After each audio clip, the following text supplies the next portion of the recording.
যে আমাৰ চৰকাৰ আহিলে 1 লাখ চৰকাৰী চাকৰি আমি দিম। ইতিমধ্যে আপোনালোকে দেখিছে যে প্ৰায় 30,000 ডেকা ল'ৰা ছোৱালীক আমি চৰকাৰী চাকৰি দিলো।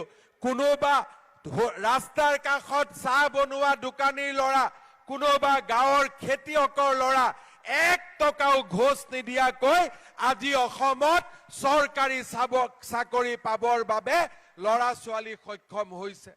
অহা কেইদিনমানৰ ভিতৰত আমি তৃতীয় আৰু চতুৰ্থ শ্ৰেণীৰ আৰু 26,000 চাকৰিৰ মকৰলৰ দিশত আমি আগবাঢ়িছো। 7 তাৰিখে এপ্লিকেশ্যনৰ লাষ্ট ডেট। এইবাৰো আমি সংকল্প লৈছো যে কোনো দুখীয়া ল'ৰাই এটকাও ঘোষ নিদিয়াকৈ চৰকাৰী চাকৰি পাব। ভাৰতৰ ভিতৰতে আমাৰ অসমখন এখন আদৰ্শ ৰাজ্যলৈ পৰিণত হ'ব।